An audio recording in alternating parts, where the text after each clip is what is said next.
ThugCrowd Radio. Please listen to this important disclaimer in its entirety. All participants of this ThugCrowd Radio episode are characters. None of the stories told during these episodes are based on facts, truth, or reality. All works of fiction displayed during this episode that resemble real-life situations are coincidental and are not meant to serve as guides or tutorials to commit any crimes in any country. Please consult an attorney for local laws and regulations. And as always, trust your inner criminal.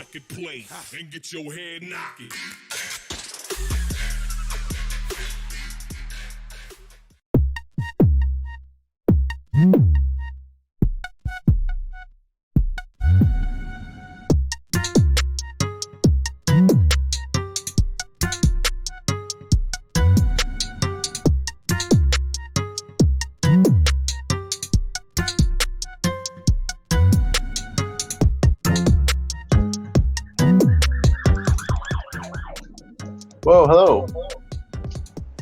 Hello. Yo. Hello. What's up? Yo, sorry, the siren just came by my house. Speaker timing. Yeah. You're peeking out the blinds, just like, oh, Yes. not for me. What's good?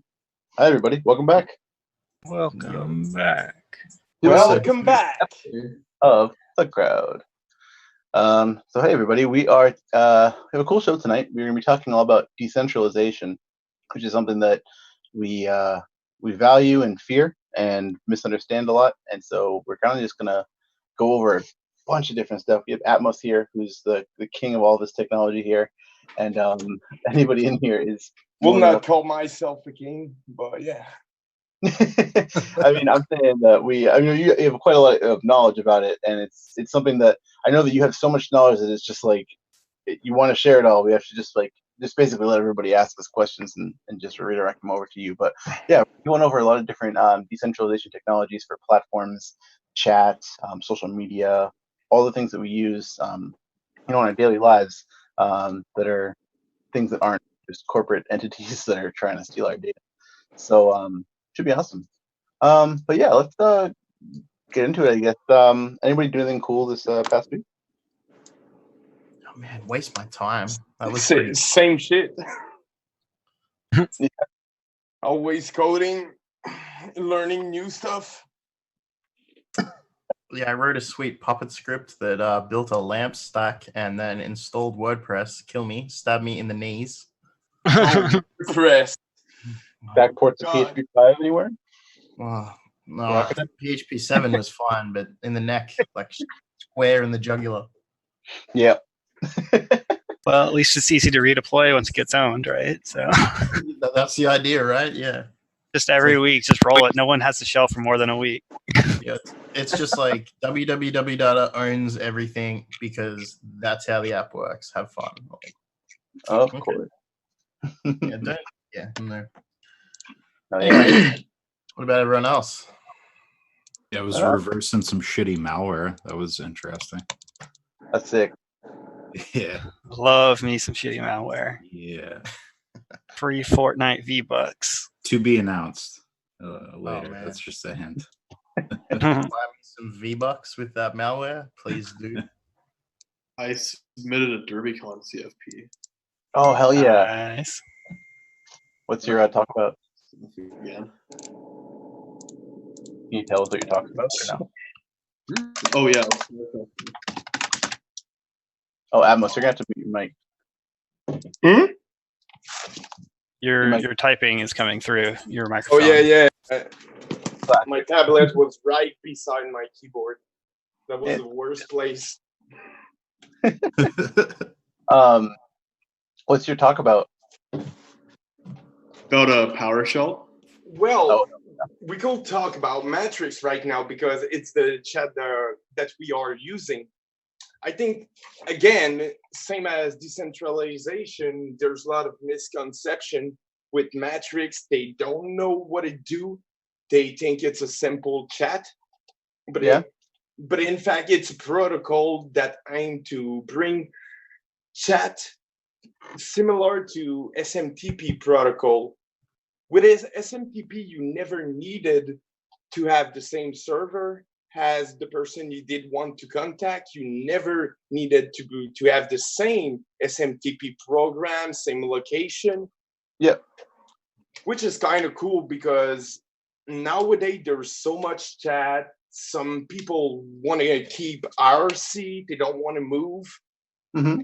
So it's pretty cool to see a chat that will bring decentralization and remove all restriction. Mm-hmm. You know, it was No, actually absolutely. interesting. There's a lot of stuff. Actually, people have been asking about it, and I think we should maybe wait because we can definitely talk a lot about this. But there's actually somebody who just asked on Twitter, "Oh, wait, who knows about Matrix?" And then I just said that we are we're actually gonna be talking about it tonight. So hopefully they're listening and excited to hear more about it because there's quite a lot to say and a lot of stuff that people have been asking about it. But we should actually get into news right now, real quick, so we can go through all this and then we can get to talking about that. I just threw this into the chat, and then I'll throw this into the other chat. 1 second. Oh, great. Here we go. Yeah. There was, again, there was Excel for making this. What's up? Yeah, there was some people that thought that the Matrix Act, when they did get owned because they were running public Jenkins, did affect other web server, not web server, but own server, which is completely stupid because like none of the people were affected other than people that were on matrix.org. Yeah, no, I know. We didn't get a chance to talk about that because that happened when we were off the air and we had just migrated to Matrix. So, but yeah, we was into that after. The first story on here I actually wanted to talk about because it's really it's interesting. Google has confirmed that another backdoor has come pre-installed on some Android devices here.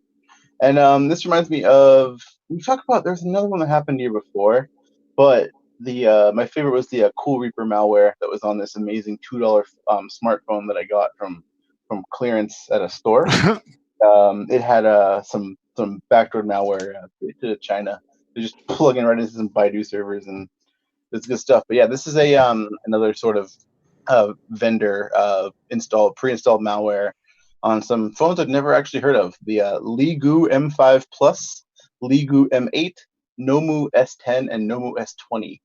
And honestly, those brands just sound like sub company that they made to fuck people over, like so they don't get backlash with the laws or FCC or anything. Like fly by night, image raw manufacturer and phone manufacturer just kind of come together and put out a bunch of really cheapo devices. Is this a supply chain attack, or is it just a bad company? It's more like a bad company. I mean, because a lot of the stuff here, I mean, it's difficult. The lines are very blurred because it's a backdoor. It's something that we know nobody actually wants, but it's really hard these days to differentiate between analytics platforms and other monitoring and software that gets put onto devices and actual malware. It looks and acts exactly the same. Just one of them has a slur, and one is a slur. That's pretty much the only. You click the EULA. Yeah. One of them just tells you that you're doing it. The other one doesn't. So yeah, this one is just another vendor backdoor. Well, it's like they always say, adware is just malware with a with a legal team, right? Yeah, but again, like when we hackers find about that, they're gonna use it for their needs. But I mean, these phones that I'm looking at on their site, like they range from like $99 to like about $400, and it's pretty funny. Like I don't know how many times we've actually talked about the Android supply chain coming from Google, getting like shitted up at every step along the way, and the difference in the process between with like say Apple devices. Like obviously Apple's the easiest thing to compare to, but like the supply chain yet again, like at some point by somebody, it's getting shitted up all over again, and this time it just happens to be. Well, there's one flaw on that, the supply chain and everything, that when I was working with Glassrum, a security firmware that we dropped because of OnePlus support did end, all the TLS, all the libs were very outdated. Like it was still vulnerable to what was the vulnerability on SSL? What the fuck? I don't remember. It's a million. It's a Earbleed. million. like Poodle. Yeah, or was Heartbleed. still vulnerable to that in like last year. Yeah. That's stupid. Even so, like if you look at even some of the devices manufactured with like the all-winner A80 octa-core like SoCs, like the supported drivers for those are for like a super old kernel. I can't even remember what version it is, but it's like I'm talking 2014 maybe is the last time I compiled cleanly. So that's like pretty serious. Like, and that's for Linux though. That's not for Android specifically. But I just mean like, if that's for Linux, like you can't expect much more, right? Yeah, and let's see that as a hacker standpoint. If you did one Android device in the supermarket, there's often like wireless access.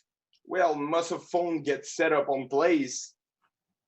If the person just dropped malwares on those phones while they're installing and using outdated libs, pretty much it will make people fucked. It was also injecting code to allow to use a Google Play, download and install other apps of the attacker's choice. Yeah. So it's like it's just like the jump off for like every other attack that they want. Like you buy this phone, you like whoever buys this phone might not know what they're buying. Like, oh yeah, this phone, like it looks good. It's an Android. They're all Androids are the same, right?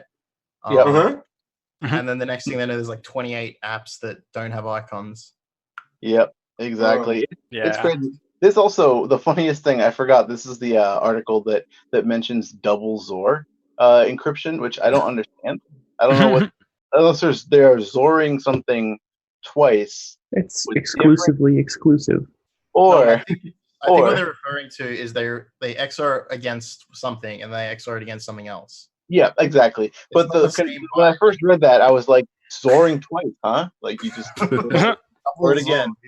Yeah. I mean, in theory, if it was two single pads, that would be super secure. So basically, it will require two keys instead of one. Yeah, I've also seen malware that is double XORed and left things in plain text, which is amazing. Yeah, that's nothing new. Yeah, absolutely. I mean, I don't really see the point other than wasting some opcodes. Personally, like I don't know. Yeah. Okay, but about Matrix, did you guys know that Matrix did upgrade to 1.0? Oh, finally. Yeah, they did, and basically, it does bring a lot of shit and they did fix the nickname exploit that I found. Oh yeah, the one that fucked us with our logs too. With like 1K character, but yeah, basically what it bring is editable message, but at the same time your client need to have the function. If it's outdated, you won't be able to edit your message. It's gonna add reaction, treating, E2E end-to-end backup. So the backup you're gonna make of your keys is gonna be encrypted as well. Live tracking of room. That's pretty awesome. We'll get it. We'll get into it, man. Because we definitely will. There's a lot to talk about with it. I know they're excited, but it is hilarious. And the iOS app was just toast after that. Absolutely. Hey, so I want to talk about this one too, yo.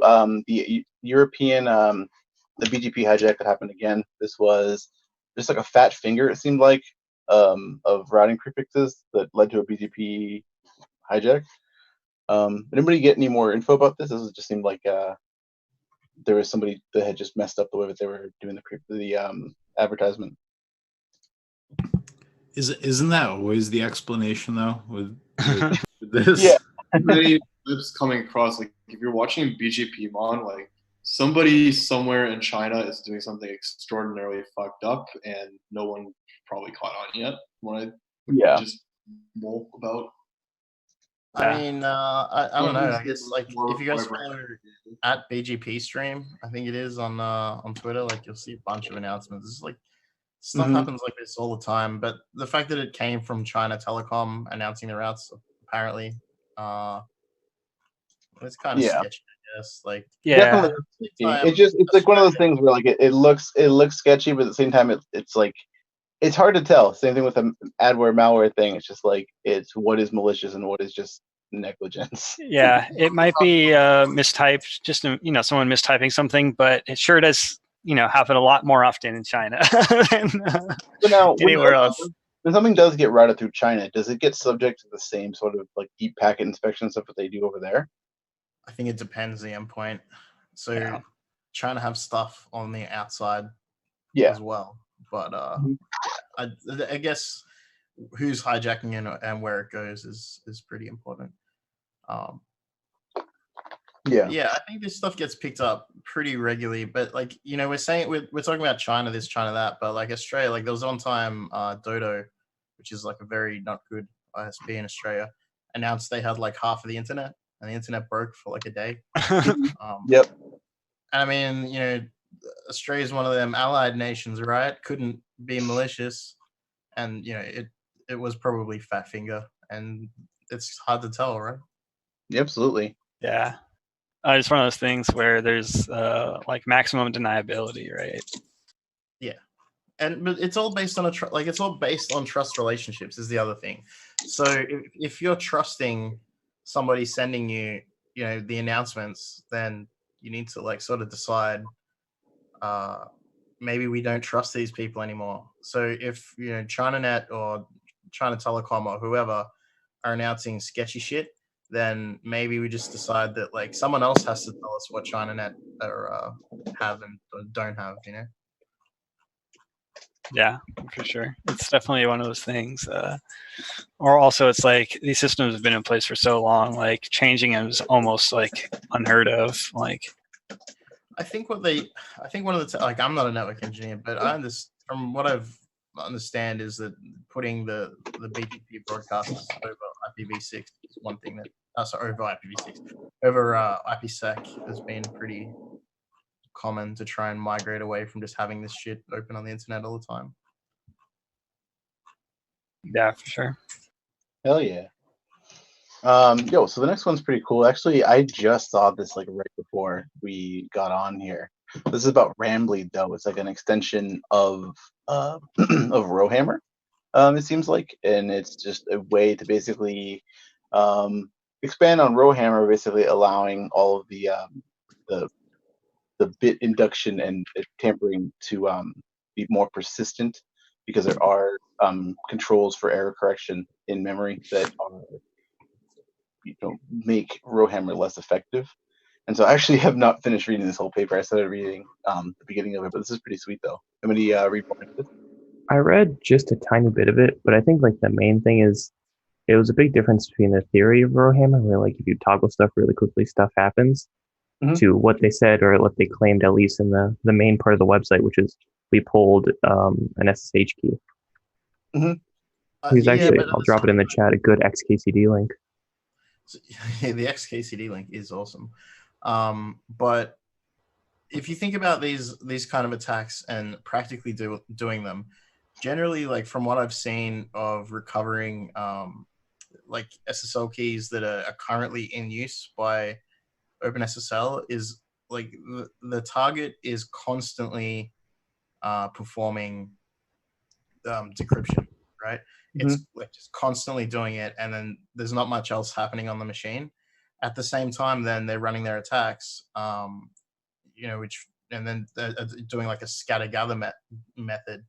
But they sort of already know what they're looking for. I don't think they're blindly looking for being like, oh, that's the key.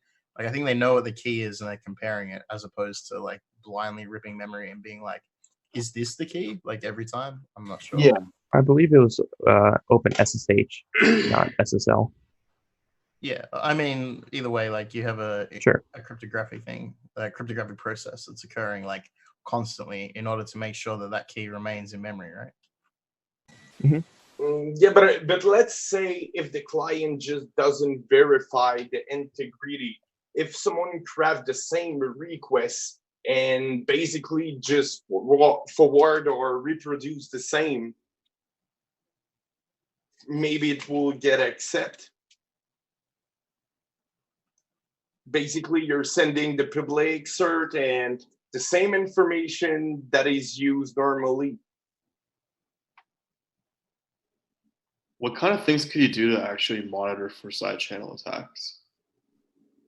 I wish Ian Coldwater was here to tell us a little bit more about that. I mean, the problem is that side channel attacks is like the nature of it is that it's passive stuff most of the time when you're doing, when you're inducing something out of something else, and so it's difficult to like actually say, if somebody's monitoring you, unless there's some sort of like really active thing. But I mean, if you're like, looking at and tampering with, I guess, on a CPU like level, on a memory level, it's more difficult because the thing that they're doing here is bypassing the corrections that would normally keep this sort of thing from happening. So yeah, I think if you took the process that was the exact process and nothing else, like that, it would have a certain like behavior that could be detected, but like in an actual attack, I doubt that's kind of, it's not the lab code kind of deal. Like you might be able to develop a signature for the code that they use in the lab, but outside of that, it's kind of pretty difficult, I guess. Well, I mean, it kind of by the name, it's a side channel attack. It's not anything main or that you're probably going to be looking for right away. So I don't know if it's a chance of like look for the attacks happening or just start to be able to probably notice. The only way will be to analyze shared memory segment that you will get. You will not even get like the full data of someone doing the attack, but maybe part of it. It's pretty brutal. Yeah, for sure. But yeah, computers are pretty broken. Especially the fucking architecture like AMD 64, 32 bits. Dude, that's so broken. How many fucking function we don't even know of in it. That's crazy. Or those we don't even use. So the next one on here is pretty cool. XO, shout out to you for showing us this when it first came out. This is the code execution flaw in Vim and NeoVim, which is pretty sweet. But it also reminds me of exactly like a lot of the Prevesk stuff that you can do, just little stupid tricks, like when you escape from Vim with a bang. But yeah, this one's pretty sweet. It's just, I didn't really know about mode lines because I'm not like a Vim expert, even though I use Vim all the time. I'm just still a Vim plebe. But this is basically just a way to use Vim all run commands with standard what's it called? You're just chaining them all together again. Yeah, it's always funny to see stuff like this, and especially like in these programs that have been around for so long. Mm-hmm. No, absolutely. Like, I mean, do you guys remember Pico, the editor, pre-Nano? Yeah. That was basically like that was a backdoor itself. That was, Pine and Pico. Can you guys hear me? Yeah, what's up? Yeah. Hey, what's going on, guys? Yo, what up, Trace? What up, dude? Hey, I just want to say to the people that are like in the little Twitch chat or whatever, I was once one of you. All right. Oh shit! You just dude, so I was just chat. I was fucking looking for a way to contact you guys the whole time. I'm like, fuck, no one is answering. All right, I know I'm interrupting like serious talk or whatever, but I've probably got like 3 minutes before baby cries. So, yeah, man. Yeah, well, let's get an update. What's it like having a kid? Oh, dude, I've got 2 kids. It's fucking horrible. Oh, really? Yeah, dude. I mean, they're nice and everything, but it's just horrible. It's like, I don't know, man. you never get a night of sleep, and Yeah. That's what's up when they're young. they're starting to do cool stuff now, though. So Yeah, but when we'll grow up, do you have a girl or a boy?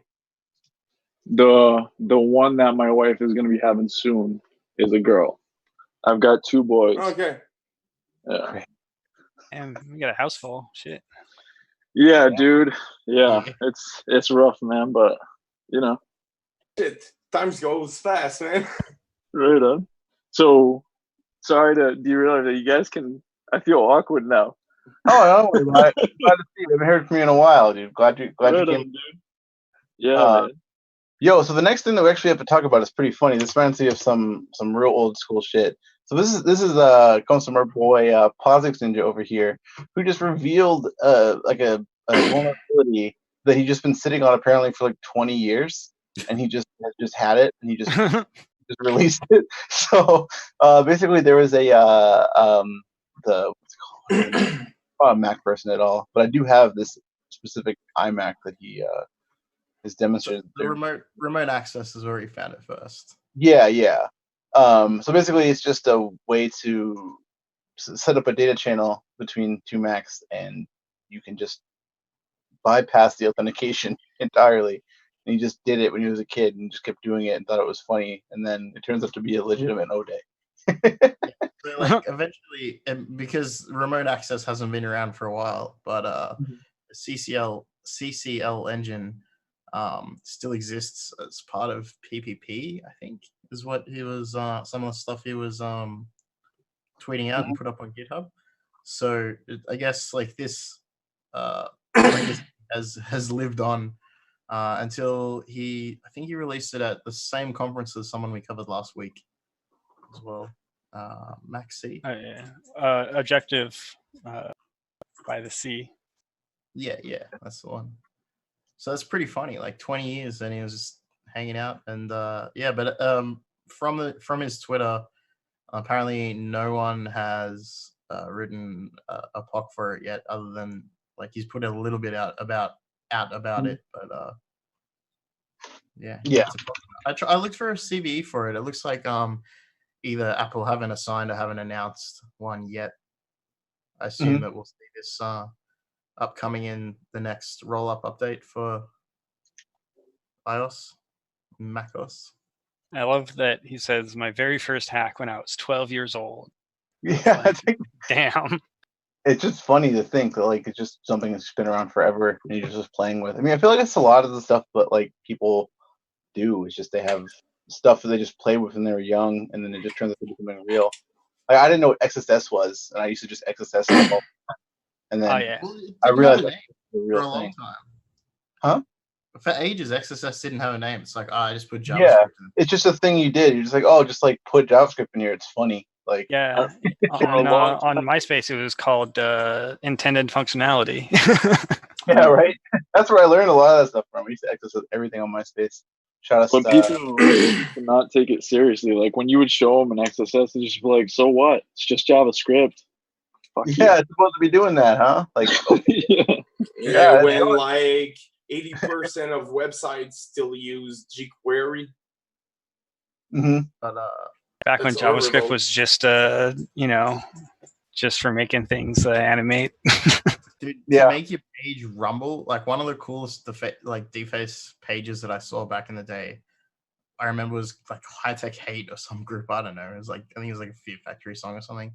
And when you would mouse over the logo, like the window, like it would make the IE window move like down 1 pixel, left 1 pixel, up, and then right, and it would rumble like as you moused over. And I was like, this is the coolest shit I've ever seen. Oh yeah, yeah. They make screamers that you couldn't close because they'd just be flying around the screen.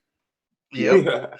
All those APIs are well deprecated, and I feel bad for anyone who learned to XSS after that. Yo, you guys, we should do like a call-in show or something sometime. Has that ever been done? Not really. We actually used to do that a little bit, but not as much. Did you get like weirdos? Like a bit like low power. Though. But yeah, no, definitely we should do some more call-in shows. We have a bunch of stuff we're gonna be rolling out and playing with as we're getting used to some new fancy technology here. But yeah, like with the XSS thing as well, like I think now there's a lot more that you can do, like it's less less visual. Like you can do, like there's more client siding, there's more beef hooks, there's more like launching other attacks from that. You know what? I feel like what it comes down to is that there's just more dickheads that are really malicious and they are not doing stuff because it's funny. And I fucking hate that. I hate the fact that like ransomware is the thing. Like fuck you. Like, do something cool with this computer. Like make the screen melt, dude. Like make some stupid bonsai buddy thing pop up and just like I don't know, like, or like change a specific word to another word. Like funny, I don't know. I just get I agree. Like ransomware, dude. That's like boring. It's like played out, Money always ruins and it. too much hackers do it for money. Absolutely. That's the biggest problem. Like, as I remember before, people was doing it for the data, sharing stuff, learning, and the fucking lulls. Like, if you take the fun out of it, it's not the same. Yeah, that's honestly the biggest problem that I feel like most of us have with this kind of stuff is the fact that people don't make it fun anymore, and it's just literally like, let's just like ransom like the hospital. Like fuck you, dude. Like I never got that. That was kind of fun. I just wish those people like will get their hospital ransom or something when they're sick or their family members sick, so they can receive care. Dude, that's only thing I wish to them. Yeah, and even still, that's pretty dark. Like, there's actual war crimes it's law dark, against attacking hospitals, and then you got kids coming out and doing that shit like they're fucking Bin Laden. Like, yes, they are. You gotta have principle. Oh yeah, I'm not like sick. It's actually illegal to bomb a hospital in wartime, and then you're going to go and run fucking SMB1 exploits against their MRI machine. Like, you can't do anything better than that. Yeah, I just imagine some skit on Twitter with like digital Bin Laden in their fucking Twitter bio now. Shout out to digital Bin Laden. Criminal. Shout out also to the hacker known as ThugCrowd that was called out for being a skid today. So that was good. Oh yeah, nice. Yeah, he got owned hard. But yeah, so the next thing. Speaking of getting owned hard, this backdoor in some building tech, smart building automation system is pretty awesome. I'm just gonna post this in the chat here. All the chats. This is the CVE details of it because I was reading this a bit better. This gives you a bit better understanding of what is actually happening. So this smart building, this is for, mind you, an entire building for like high security buildings. Just has like a bunch of shit going on with it. It has hard-coded SSH backdoors for SSH and STP as root, and it has a bunch of other just like file ownership permission stuff that just you can mess with. I mean, the backdoor thing is crazy, but then there's a bunch of remote code execution. There's just like all the stuff has just dropped like today. And I just want to point out, like, if anybody doesn't know how to read the CVE details, like if you're not familiar with this, where it says score 10 and then it says vulnerability type, exec code, and all 2019, that's all you need to know. Like, hold on. Not only does it say 10 and 2019, there's 149 pages of this. Yeah, vulnerability 7,438 to 34. This is not a low number. This is not normal. They're all 10. Yeah. They're all 10. So, yeah, if your building has this, you're pretty much fucked. Like until they can do something. I don't even know what you do. How do you like patch a building? It's just like it's scary. It is scary to think because this is like the kind of nightmare situation that like we've talked about happening, and people are like, oh, it's a thing, or whatever. Did you see that Twitter thing where you're supposed to do it? Just the door system supposed to open, But no, this is like fuck because like these things are they're just a person who just is get into a secure building. You literally get some access, and you have 7,434 vulnerabilities to play with. Wait, Yeah. hold on. No, I think this. I don't think that link is right. That just is between 10 and 10. It's for all of surely not all of these packages are installed on this building thing. Some of them are from 1999.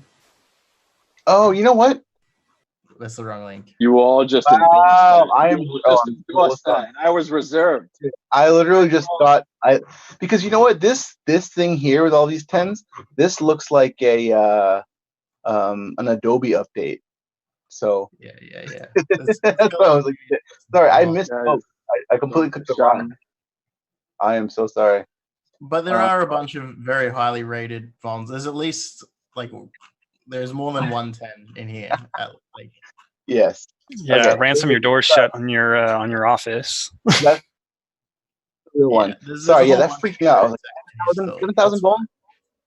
There we go. But yeah, so there's a bunch of stuff in here. It actually gives you the vulnerability overview with a bunch of stuff. There's CSRF, there's hidden functionality, which, SSH creds. This is pretty nice. Yeah, that hidden functionality, that's a 10. Yes. Oh, man. Yep. No, that's the other thing too. Is that when you get to this point, when you're the contractor, you're the company that does this, and you're like, hey, I'm going to sell my smart building technology to the Department of Defense or whoever. Just have this sort of thing in the background. It's pretty wild. Either way, if you are pen testing this building, lol, have fun writing that report. Oh God.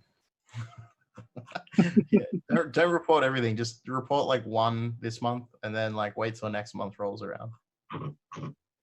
So now the next story that we have on here is pretty interesting too. This is that Firefox is now. So we covered this last week, where Google is going to be doing ad blockers for premium or enterprise customers, and Mozilla seems to be doing something similar, where they're going to have a paid subscription service for Mozilla with a VPN cloud service. Shout out to the VPN Club, and yeah, it seems like they're trying to differentiate themselves from Google and what they want to do.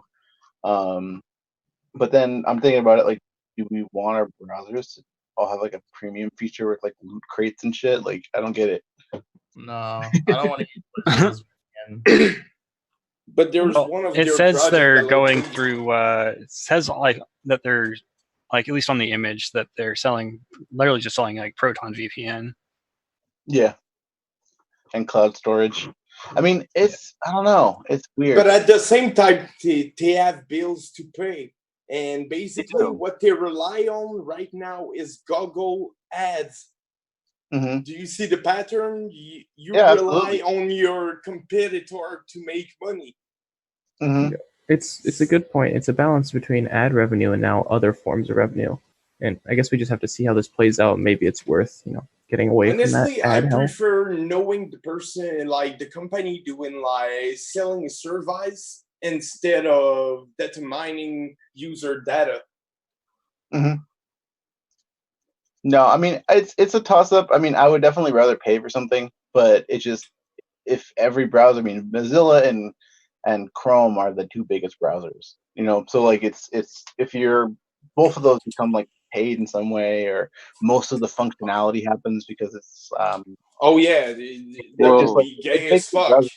So hold on, Electron is being released on Chromium now, so it's going to be cross. Electron is basically Chromium. It just loaded instance that you don't have control over it. Right, I said Chromium. So what happened was Microsoft abandoned the Edge shit, and they're doing on top of Chromium now. So that's going to be another. I don't know how good it's going to be. It's probably going to be shit. But there's also Brave as well. That's based on Chromium. So pretty much everything that use Electron is Chromium. Basically, just load the binary from USR bin into a web form. Right. Hold on, I'm just hitting a pause Ninja. I think he might be able to come on and tell us about his exploit. Oh, nice. But yeah, it looks like this is basically just them trying to, get their affiliate cut off of selling Proton VPN, which, I mean, I'm cool with. That's weird that they're branding it as a Firefox service, but Yeah. There's a bunch of things Mozilla dropped as well. Like they were pushing for boot to Gecko for ages, which was like sort of to compete with, I guess, when Canonical wanted the Ubuntu phone. There was. Oh shit! I just got a mail with a subscription for $1 VPN Club.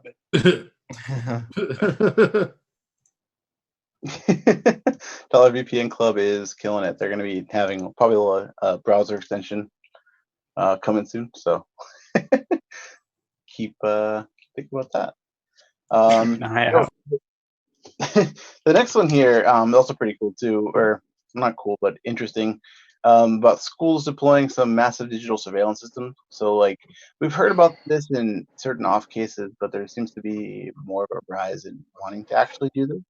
And so there's a company called Social Sentinel that is just monitoring everybody's posts, including adults, on Facebook and all over the place. And they basically are trying to, like, grep for the word, like, shoot and like any, violent content, and just monitor and tell whether or not you are posting about stuff.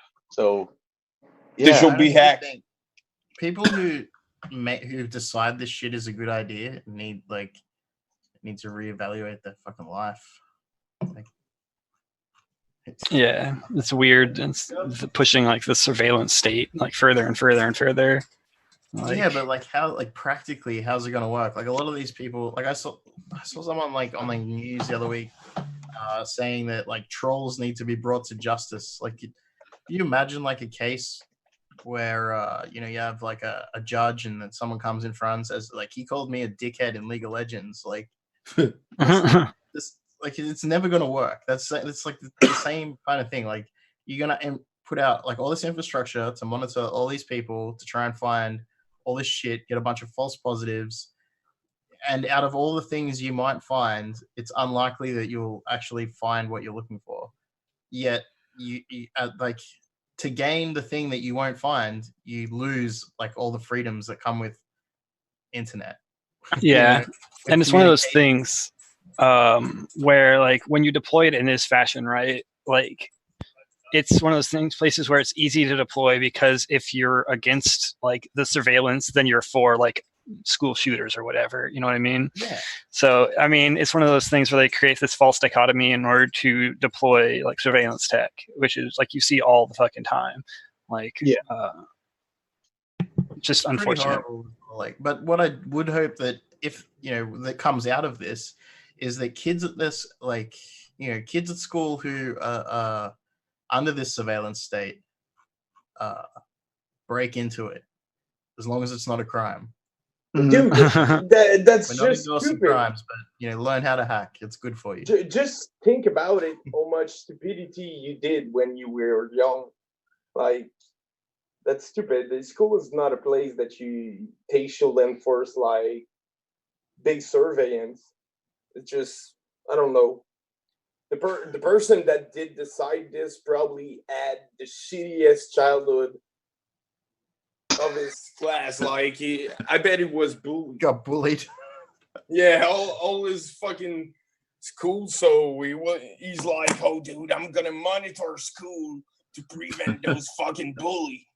No, there's been some interesting stuff with this before, where like kids were issued laptops, like school issued laptops, but they were all had like actual spyware on them.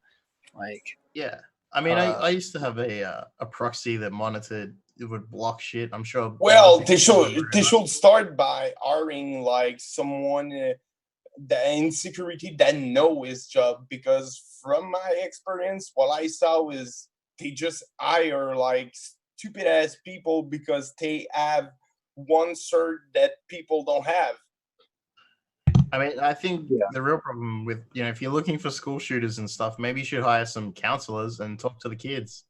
Like, what a weird concept. Like, maybe actually, helping out the kids instead of just spying on them. That'll never work. Yeah. How Maybe- Yeah, weird. that's the best thing to do. Prevention. What do you mean kids want to be spoken to? That's Well, true. kids have bad OPSEC. That's the only pro to this. Yep. Is that before Hey. someone does something like this, especially if they're a kid, they're probably gonna talk about it, and they're probably only gonna do it if everything that they say is completely ignored. So while I don't support this or the surveillance state or whatever, there's something there about the fact that people, specifically kids, generally make their intentions known before they do something. Mm-hmm. Yeah. So there's that.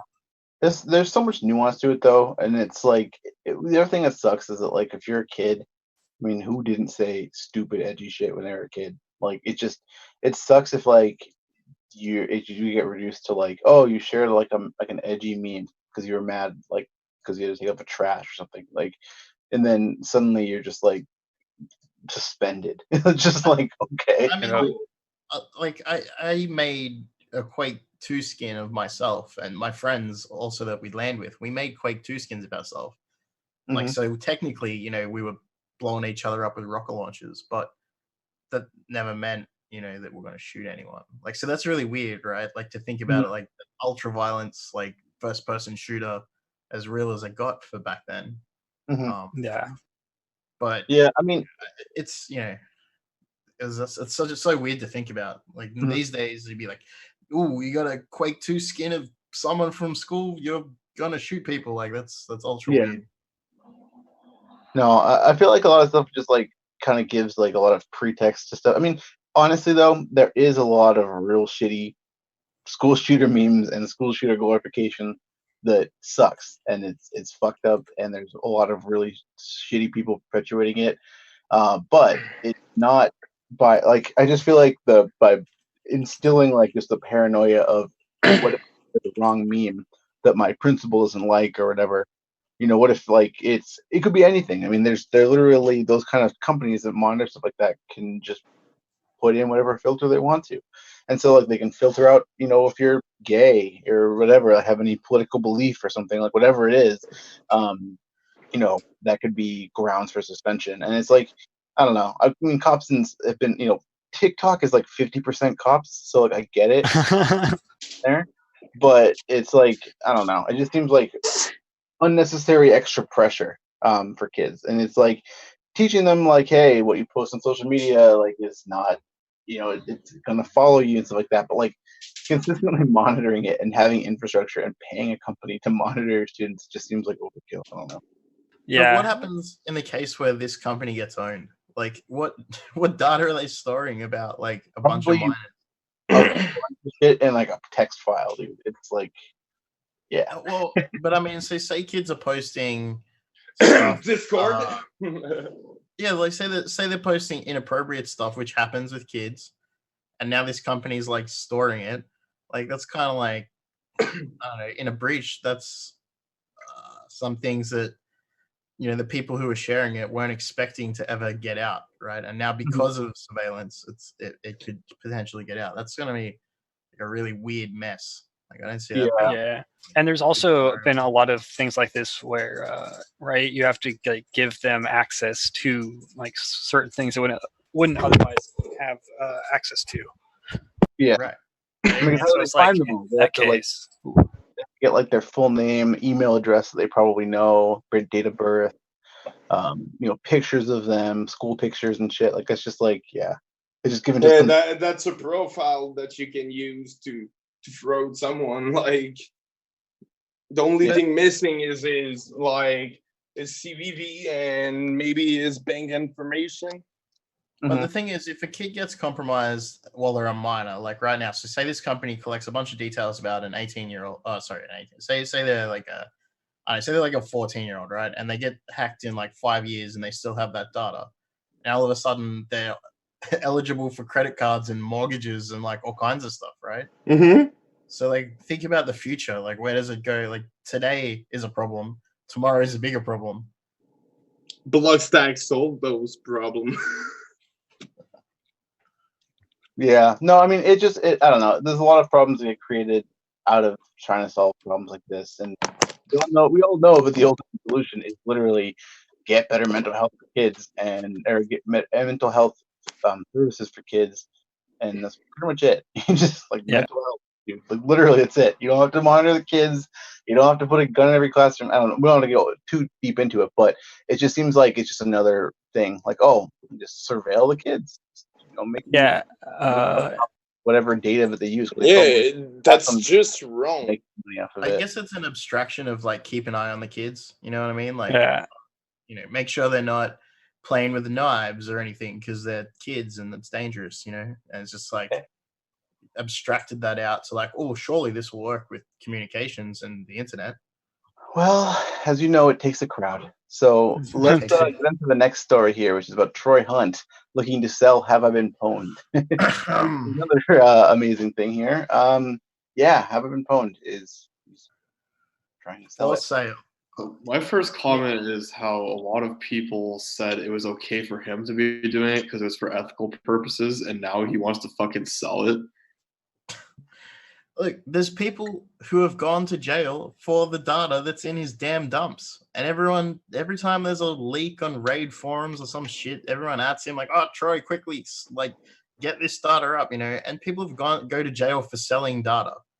Now Troy's selling a whole company that has the data. That is something a rich white person could do. I bet Krebs used that data.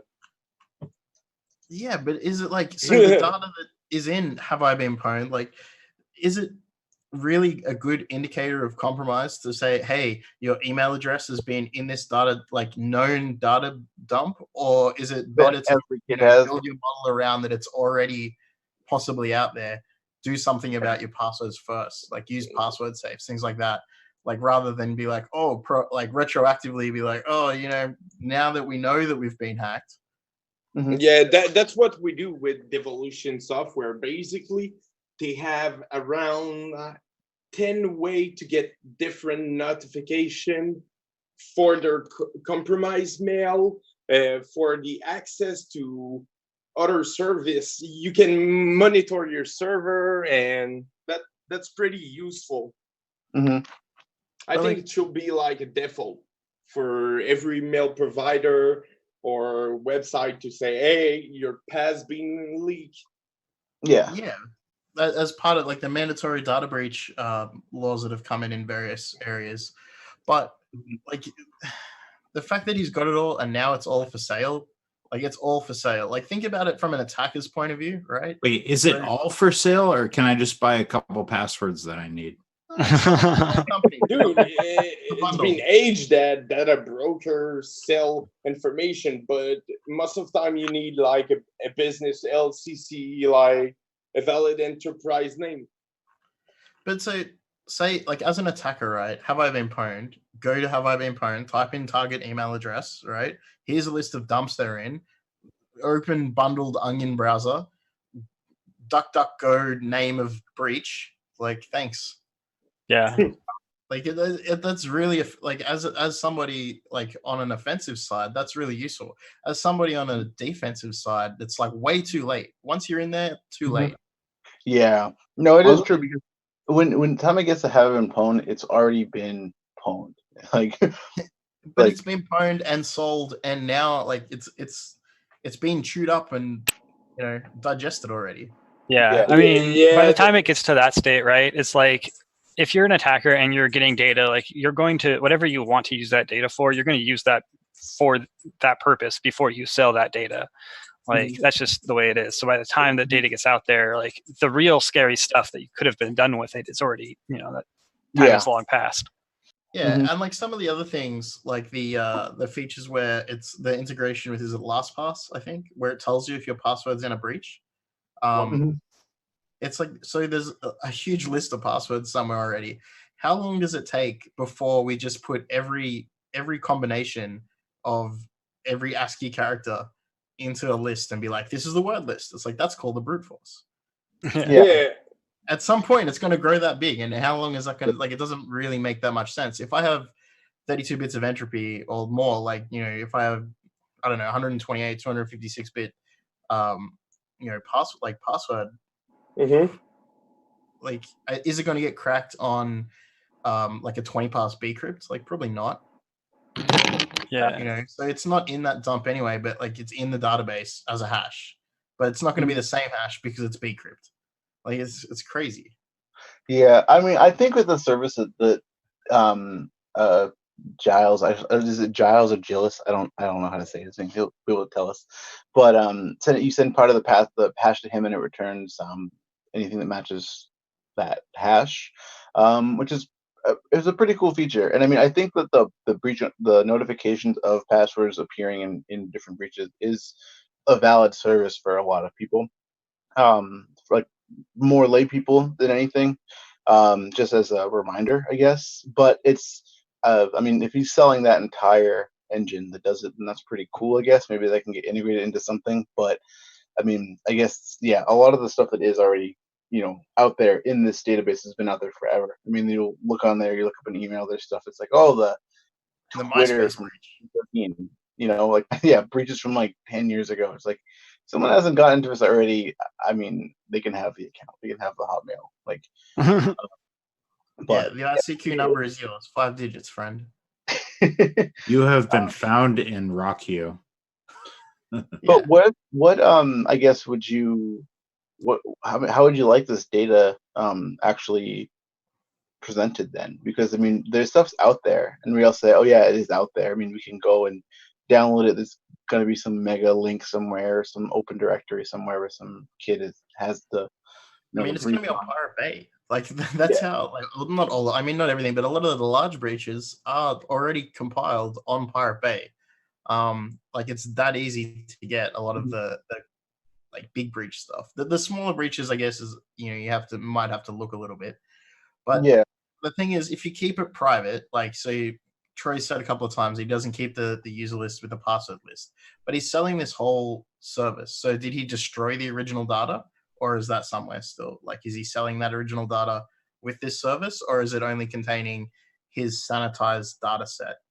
Like, there's very iffy questions about this. I think the only solution is just to say that every password smaller than like 16 characters should be considered compromised moving forward. Yeah, I mean, if you have enough GPU power, like in Hashtopus or whatever it is, like where you have like distributed hashcat over, multiple like nodes on Amazon or whatever to crack a bunch of hashes, like that's a lot of hashing power. But or how much of his database is irrelevant when you say, okay, everything less than 12 or everything less than 16 is just insecure? Well, I think that points out like rainbow tables are not really. Like, the character doesn't 16. I would say maybe 10, because you can use character in different like encoding language, different like key set on your character. Not every keyboard have the same key. So you can play that, like there's key that is never used in password unless like you change your encoding and thing. I mean, that's gonna raise from like a business perspective though. It's yeah. It's cheaper to make a policy that says people need to have 16 character passwords than to give people Chinese keyboards. Plus, yeah, of course. You've got this word list, right? And you're going to use this word list to try and crack this hash, for example. Like, does this take into account things like, it doesn't take into account things like mutators, for example? Like, you can use a project like DeepAck that do that. Like, it's learned from what he successfully crack and everything. Like, deep learning is applied to much more than fucking random bot that talk with you. Yeah, I mean, it's a lot of complexities to it, but I think that ultimately that service can provide some business value to people if it does, and I hope that whoever does end up buying it, it ends up in the right hands. So it's just some shady broker. I was thinking about like, who is the right hands though, like, because we all know it won't happen. Let's say a sanctioned government department buys it, right? And they make like the ultimate like, this is who has access to this data, only these people, we manage it this way, there's policies, blah blah blah blah blah. Who says they're going to like, what makes their use of this data correct versus anyone else's use of the data? Like there's no other, like the only real solution out there is like have it on the internet, which it already is. Not really. You can use Blockstack and you own your data inside your wallet. Like saying that the only solution is unplugging is like giving up. But you can't delete it. You can't remove it from the internet. This is a compilation of bits and bytes from everywhere around, right? So like wherever you put it, it's somewhere, and you can't be destroyed. Oh yeah. There's nothing in there that's not somewhere else online. I always said that internet was never created to hide data. It was created to exchange data, not to hide it. Hey, wow, real quick though, that's a good call. Posix Ninja has joined us here as iPad 3. What's up? What up, iPad 3? I'm not sure if he can unmute himself. I think he's at a store. There you go. Like a store iPad, which is amazing. Who's here? Posix, you there?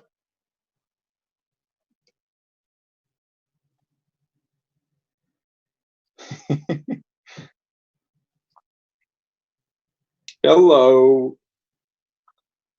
Maybe I'll get the mic working in a second. But it's just about time for the break, right? So just before we do though, Moose just brought up a good point about using MFA and stuff like that, and using YubiKeys, MFAs, apps on your phone. Do that. Don't use SMS 2FA unless you want to get SIM swap. Yeah, let's say that all cell phone network are just like flawed. It's horrible. Yeah, there's a lot of good MFA solutions out there that aren't, SMS related. Yeah. And use them whenever possible. Absolutely. All right, yeah, we should take a break real quick. Hopefully, Posix Ninja can get on the time we get back here. But yeah, let me throw on some. Here we go. Let's go, guys. Let's go check out some prices on some jet skis. I gotta say, dialing into the podcast from the Apple Store is some pretty solid OPSEC. Pretty amazing. But yeah, all right. So I guess we'll take a little break. Put on some of our music from the rest of the playlists that we didn't end up playing, and some of the wubs. Don't forget to get your subscription for $1. All the VPN Club, yes. Hey, so yeah, we'll be back in a few minutes. So when we do come back, we'll be talking a bit about decentralization. If Posix can tunnel into this here, we'll talk to him a little bit about his exploits. And, yeah, so we'll be back in a little bit. All right, shit. I'm gonna roll.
no baile, o bonde veio assim, taradão e bolado pra tacar o piru aí. Vou te pegar, vodka, tabu, explodir teu negócio todinho. Vou te pegar, vodka, tabu, explodir teu negócio todinho.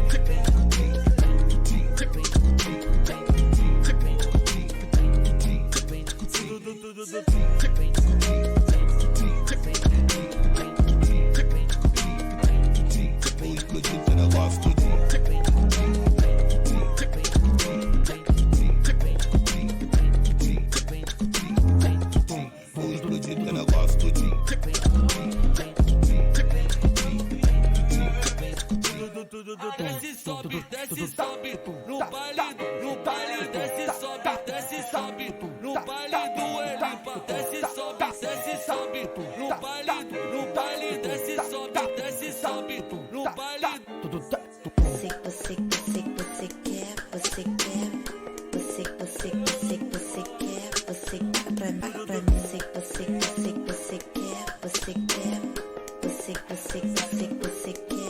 quer pra mim,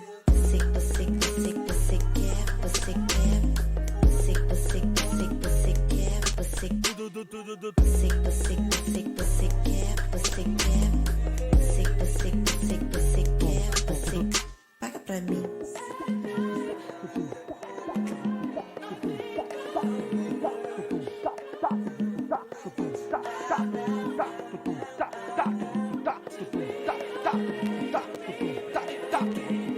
Hoje aqui no baile, o bonde veio assim, taradão e bolado pra tacar o piru aí.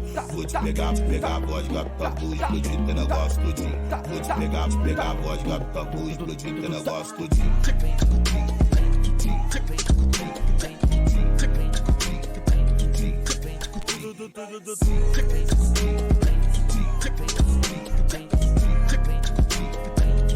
Vou explodir teu negócio todinho.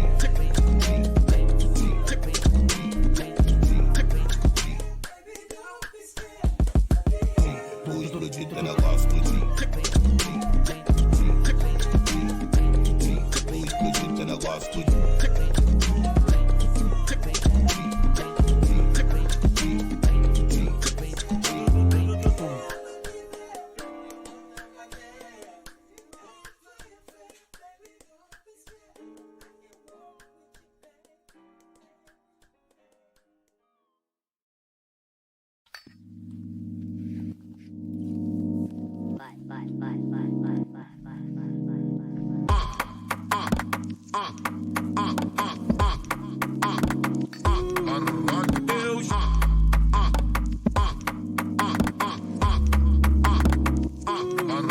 Eu cheguei na favela, blecadão pensando nela. Do nada brotou a Ney, taradona também. Me chamou pro beco, veio usando a boca, falando que era pica, a mais braba nessa porra.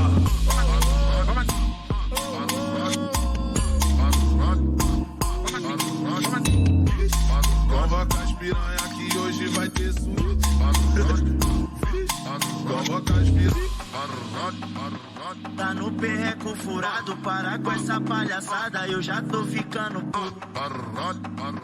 Eu já tô ficando puto. Vai, puto, tipo o bagulho. Vai, puto, tipo o bagulho.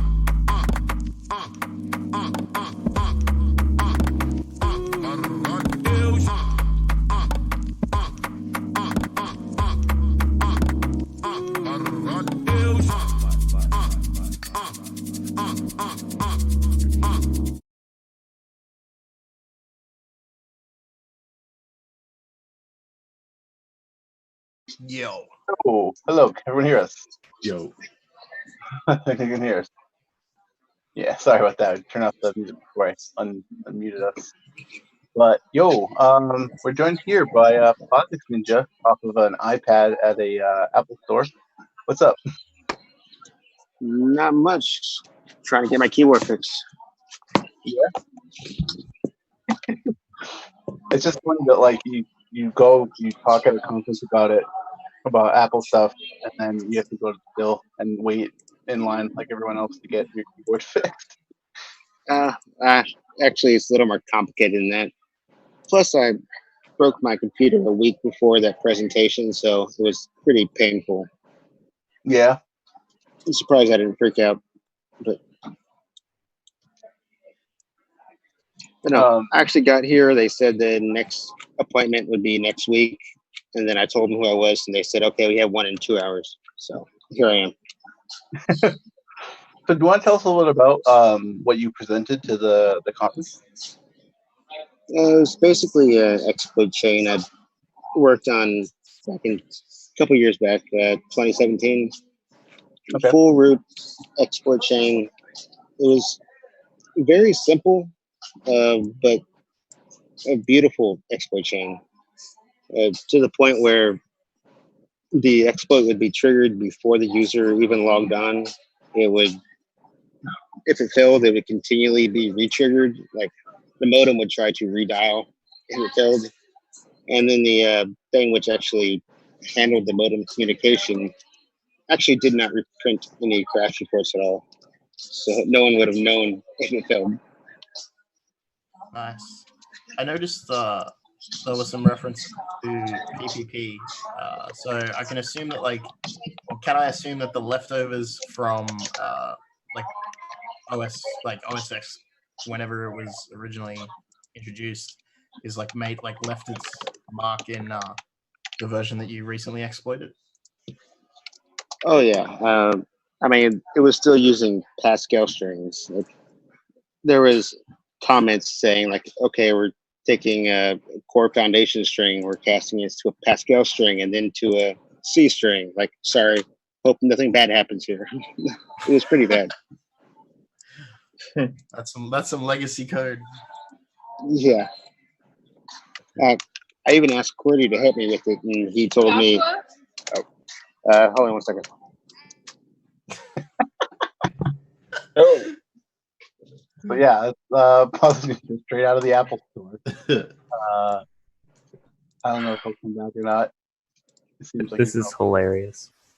Probably got his his iPad or his keyboard back or something, but open, I guess. But pretty dope though. I'm glad to see that there are still exploits like that are just out there, and that's like the thing. Is like when there's anything with all the Windows stuff that Sandbox Escaper puts out, everything that just comes out all the time of just real old stuff that just kind of is there, and you can just use it to chain other stuff. Just awesome. But yeah. Cool. All right, I guess we can just keep talking about our actual main topic here. If Pontus comes back and say what's up. But all right, let's finally get into it. Decentralization. So we've talked about this a bunch. We have a lot of decentralization evangelists in our midst, and yeah, it's kind of this time, I guess, to jump right into it. So Atmos, do you want to start us off, I guess, a little bit about what decentralization is as a general concept, and then maybe we can discuss some common misconceptions and correct them? Yeah, sure. But after, I think we're going to cover metrics, because just to cover decentralization, it will take more than one podcast. But yeah, basically decentralization is how can I say that? Instead of having one control center when you reach a service, it's distribute. And basically, when you want something to be decentralized, you have to make it open source. Otherwise, people won't just run a binary, and you can have your own server, your own client for pretty much everything. It's removing the limitation of accessing, limitation of server. You don't have to just access one server to being able to use the service. Mm-hmm. I guess a big thing with decentralization as well in that context is the ability to remove one of the nodes and maintain all of the data, right? Yep, exactly. Basically, you let's say Discord will decide to be decentralized tomorrow.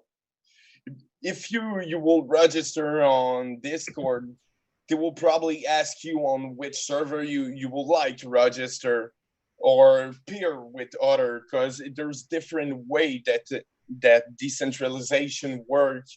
There's DHT that is often used, which is basically distribute a hash table. Yeah. And like Matrix use the Federation scheme, which is kind of stupid. Well, my opinion is that Federation are stupid because let's say Matrix Federation will get compromised. It could potentially like make all server vulnerable to man-in-the-middle attack. Mm-hmm. So now with, hold on, big truck just came by here. But yeah, there's so much project. I'm trying to think what to talk about because there's so much stuff we can cover. So here's a question from the chat, which is actually a really solid way to describe this. So I'll ask a question to everybody here. There's not a lot of true movement towards decentralization. Oh, that's false. Well, yeah. Well, let me just finish the question here. So, does anybody think that decentralization is a real solution to any problem at this point? Yeah, it is, because maybe you didn't notice because some of you are late, but the whole internet right now is shifting toward decentralization and P2P. Like, that's where the bubble is right now. There's project like Scuttlebot Network, which is SSB, that is somehow a social media with all feature that you find in MySpace, Twitter, all the social media that you know. There's Matrix that we use for chatting right now. There's Blockstack, there's Holochain, there's so much project. Most of people don't hear about those because they're stuck in their centralized program. They don't look anymore for new stuff. Yeah, it's a lot about it is exposure. I mean, a lot of people just don't really get to hear about this stuff because it's a lot of it is associated with crime. That's the first and foremost thing that I think is the reason why people either don't hear about it or avoid it. But then secondly, it also, they assume that they have to have some sort of like higher level of computer knowledge to be able to use it as an average consumer. If you're not a coder, not a developer, it's difficult for some people to think that something like decentralization, where you have to like run your own, like say Matrix home server or something, that is within the core of internet was designed to be decentralized. The only thing were hardware limitation back then, so they had to rely on third party to do that job. Yeah. And so you're exactly right. I mean, people used to have like the host.txt, which was DNS before DNS, like there's stuff like that where, people had to have their own versions of things. And that's where things do get complicated with, decentralized projects in general is, take, for example, Matrix, and you have to, authorize it and verify everybody's keys and stuff like that. And it becomes a thing where people are, they want to have the easiest solution. And that's why people will tend to gravitate towards something that is like, the Facebooks and the Discords of the world, because it is a third-party platform that they don't have to do anything special. But at a cost. A lot of people get confused between decentralization in when you start talking about blockchain. Like they hear the word chain, blockchain, all this stuff, and it's like, whoa, crazy. But at the same time, they're using torrents. Like there's people's grandparents who know how to use torrents. LibTorrent. Well, yeah, they go to the website, they click the movie, and it says like click here to stream, watch it. And I think Brand did rewrite like LibTorrent at least 5 times. That's crazy, and people like should not expect to, when something like Matrix is being written, don't expect it to be flawless. It's compatible with everything, so of course it made the attack surface much bigger. But anyway, breaking stuff is fun. You should not be scared of using something because it could be like used to attack. Just I don't know. People should take precaution, like use Unix, run it in a virtual box or whatever. I mean, so one of the things that the points that people make about this, which is what Attack Dog is saying, is that it is hard to, because not a lot of people use it. I mean, it's the same thing. Not saying that it's every platform is like this, but there's stuff like, say, Mastodon. Who uses Mastodon? I don't. You know, there's people that do, but it's like it's not as common as, you know, if you use the internet as a way to connect to the largest amount of people tend to gravitate towards the biggest platforms like Facebook, Twitter, Reddit, whatever, and then decentralized solutions to that. But it requires the sea change of, we have to have everybody move to this. And the peers pressure is real, because you're gonna use Discord because all your friends use it. So you're gonna pressure your friend to use a software that doesn't respect your privacy. And same shit with Twitter. They block everybody. That's something that decentralization will help. Because Twitter won't be able to block our conversation or our content feed.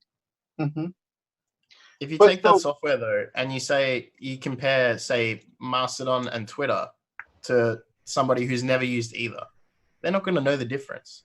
So that part of that pressure is just like getting them to use it, because once they're there, they're not going to change unless they have a good reason, because they don't care. Most people don't give a shit, right? Yeah, that's the thing. Go ahead.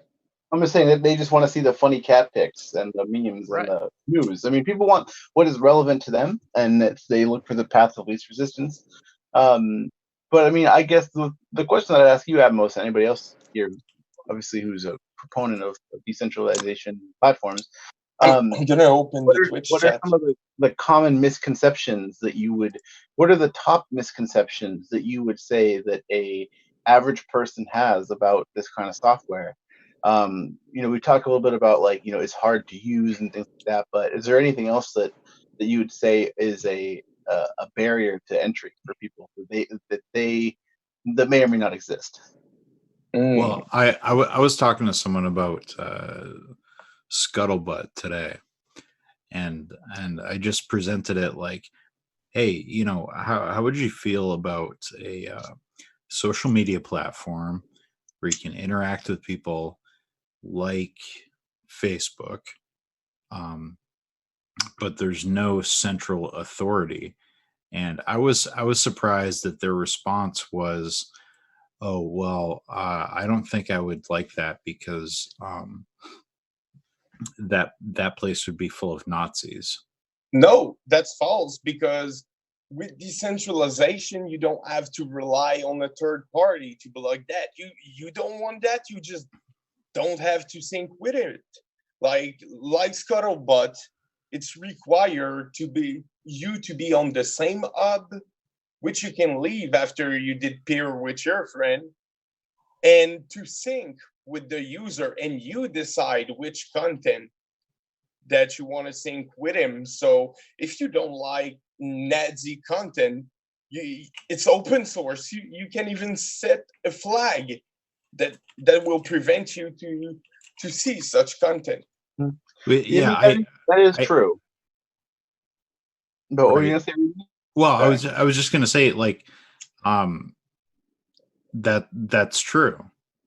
You do have control. You can just block that stuff, but there's a barrier to entry there for some people because of the lack of Big Brother. Some people want Big Brother there. Yeah, making things, and the ability to have they want to have accountability for it, and it's difficult to do something like that when you have decentralized networks. I mean, there's people that use, you know, the platforms that we use for the reasons of privacy, for nefarious purposes. You know, the same thing with the, you know, Tor, things like that. But it's like, it is a matter of, yes, it's more about learning it, but it's difficult to convince everybody in the world who uses the internet. Yeah, I think people being brainwashed to being lazy for real, like they're scared of trying something new. I mean, I think people are Of just. course, there's a learning I'm curve. very That, lazy.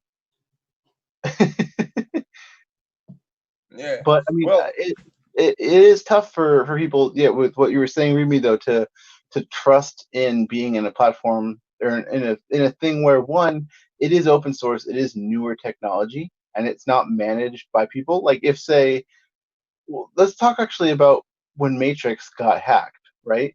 There were a lot of people that were very, very sketched out by that, and they didn't. We had just switched over to Matrix, and people were like, "I don't want to join this." To me and other people who were saying, "Hey, can you join our network?" They didn't want to join it because they thought that they would get hacked the same way, and No, so that we got it's hacked. They were like, "You guys got hacked." misconceptions run about. But it's hard for people to trust newer technologies when the first thing that a lot of people hear about Matrix is that they got hacked. See, that's another point. Security. You don't have to trust a company to secure your damn information. With decentralization, you can run your server. If Matrix got hacked, and basically it's not their server, it's just their Jenkins that were used for the website, and I think Riot client. I'm not sure. I should check the article, but they did explain everything. Like, they didn't hide a single thing, and personally, I think it's good that it happened before it get bigger, because now they know their security was terrible. People did blame them, so they are working on that. But yeah, it didn't affect other people because it's not our server like ThugCrowd that got hacked. The only thing that for communication, let me rephrase that. Each home server use DNS for communication. So let's say Matrix got hacked, it won't affect us. That's like saying Facebook got hacked, so Twitch is fucked up right now.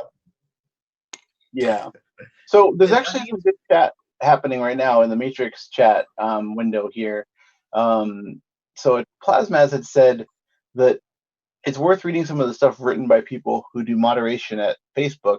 It's not because people are lazy, but it's because moderation kills a ton before you see it, and some of that stuff is just awful. And it said also, if there's no accountability, sure, you can block whatever, but that's only after you see it or think about blocking it. So that is a huge thing. I mean, honestly, that shit is some of the most depressing stuff to ever read of people who do Facebook moderation. But think about the amount of, beheadings and shootings and like child exploitation material and like revenge porn, horrible shit that people are just gonna post all day forever, ever want to do. But let's look at that problem for a second. There's no good without bad. You can't have like shadow if you don't have light. Of course, but I'm just saying that's an argument, legitimate argument from somebody who is talking the other direction. But let's say you've got the moderation. You've got the moderation at Facebook, right? The centralized moderation. There's no reason you can't have decentralized moderation as well. Moderation isn't tied to centralization. It's just a way to do it. So if you were able to propagate, say, a rule list so your antivirus on your machine, right? It has a source of truth from somewhere else. That doesn't have to be a singular point of truth. Like, that system could be decentralized, and you could apply the same things to other forms of content. Oh, yeah. Well, Scuttlebutt got that. Like, the way it works, there's public hub. You need to sync with it, and if you follow someone, you're going to sync with that person. Like I stated, 30 minutes ago, you can leave the hub and still be able to talk and see your friend content. But each hub have their own set of rules and can be running different code.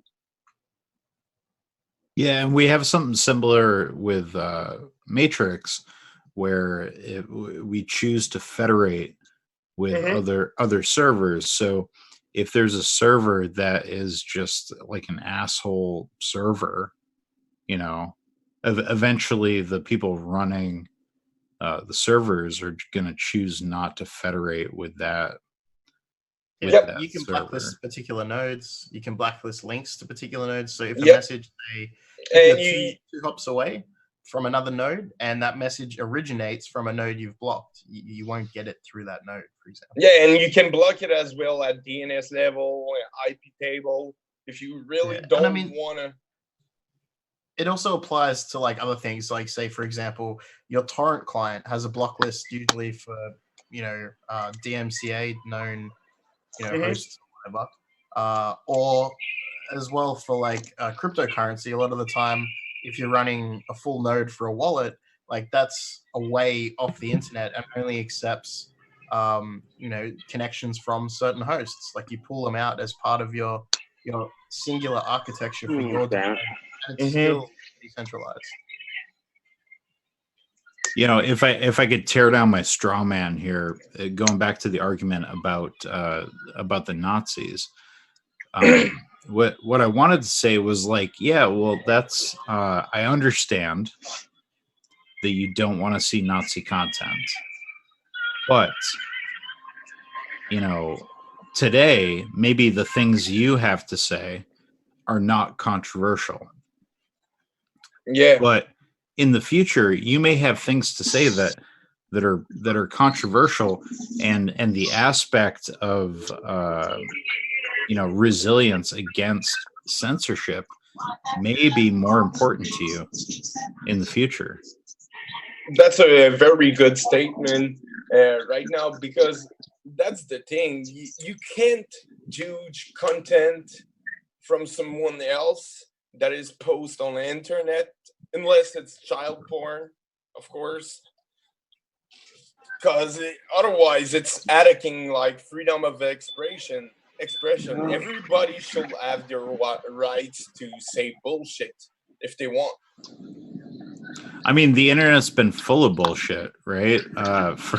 This is what for a made long internet time. great. Yeah, Don't tell me you will have use internet if you will never see Goatsy.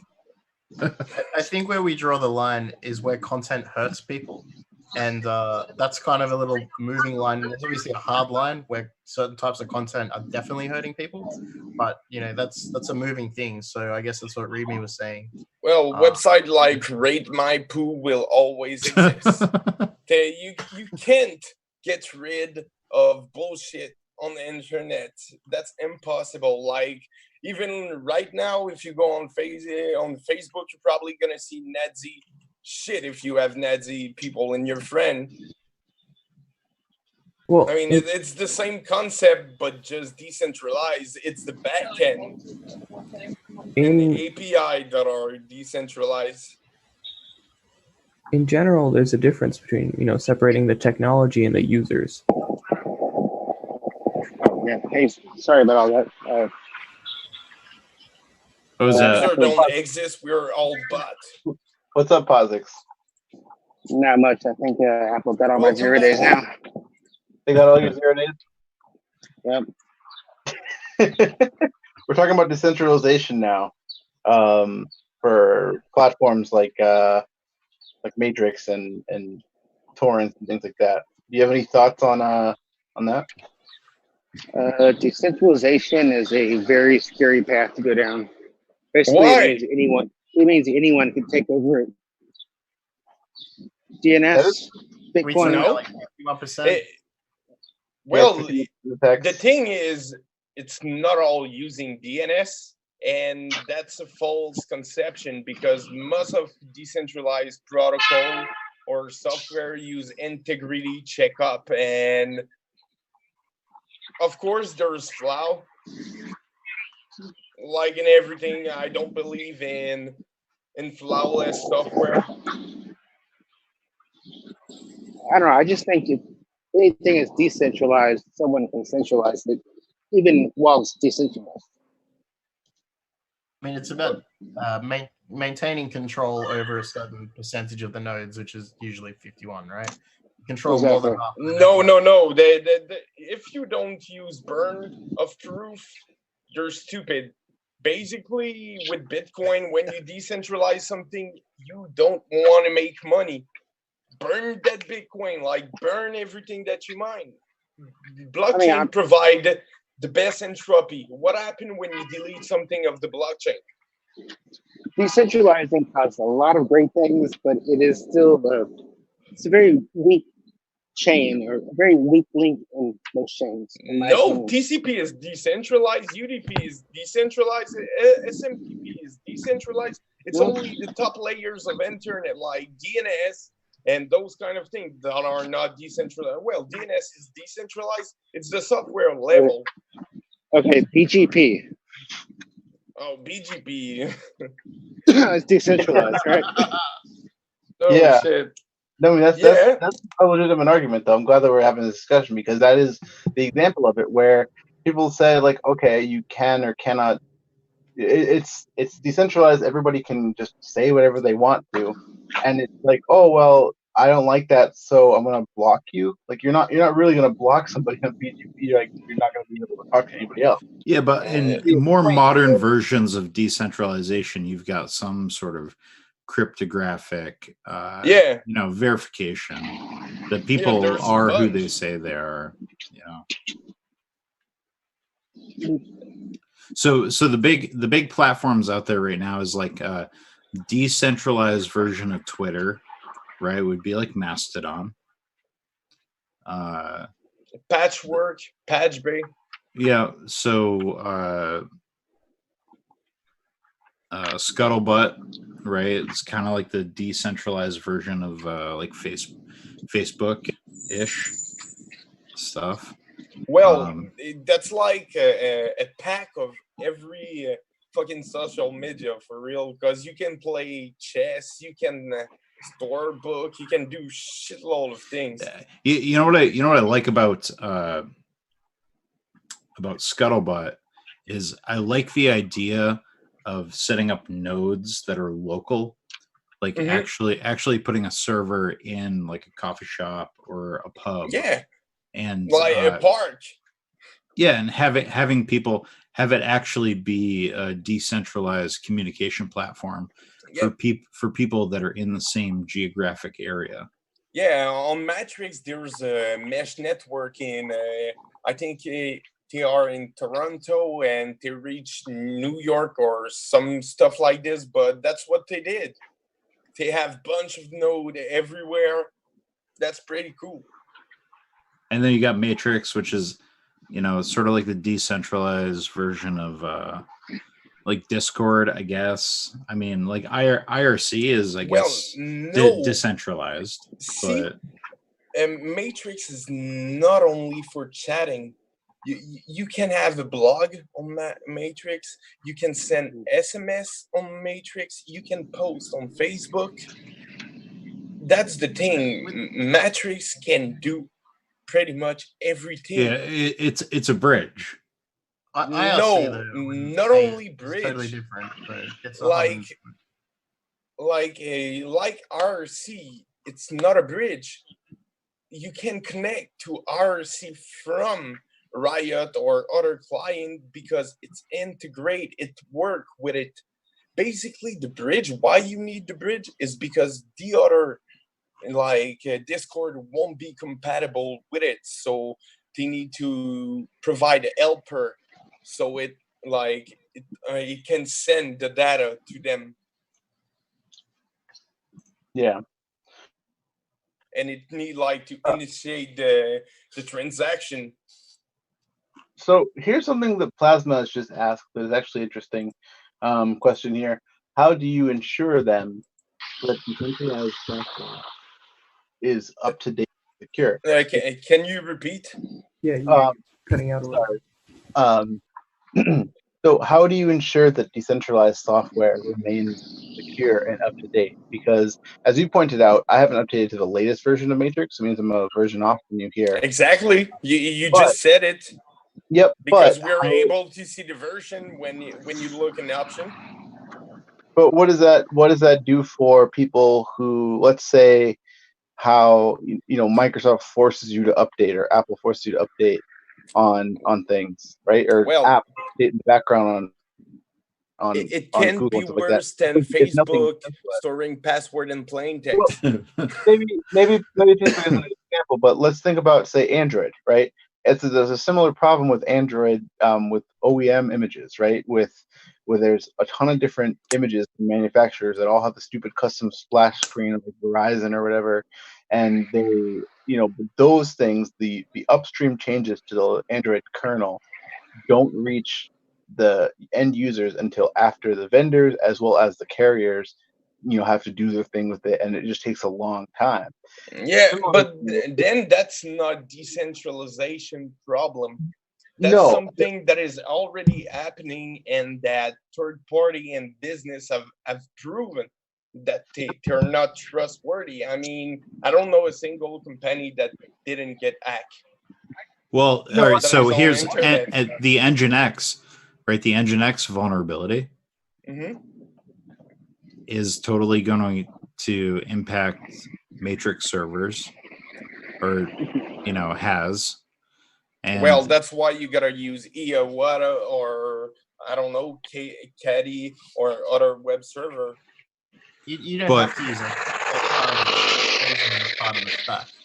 So there's somebody who's deployed. What the fuck was that noise? That was like a moped, a high speed. Oh shit! But the people running the servers, it's their responsibility to keep that shit up to date. Yeah, of course. They don't use a server of someone you don't trust to keep it update, secure. That's why I don't use matrix.org unless I want to do something stupid. Yeah. So I mean, though, so sorry, reading the other chat here. To get back to our main point, though, about the point that I was making here, how do you, for people who are using something like centralized apps, I guess it's basically just you have to learn how to update stuff, and people aren't that good at that. People, I mean, yeah, but that's the same thing with current like internet stuff. I don't think Facebook and all those companies keep their software very up to date, but yet they blindly trust them because they lie most of the time. They sell a product, and that's pretty much it. The only difference is decentralized. From what I've seen, decentralized project or like fully, I don't want to say fully honest, but basically they have a good transparency toward the security breach, the update, and everything. Just look at matrix.org. They explain everything, and every update, things remove or like backlink with the GitHub link of the problem or report relate to it. Of course, for average people, they won't even care about that. In theory, if you have good end-to-end cryptography, then even if the server that you use is compromised, then you're still okay.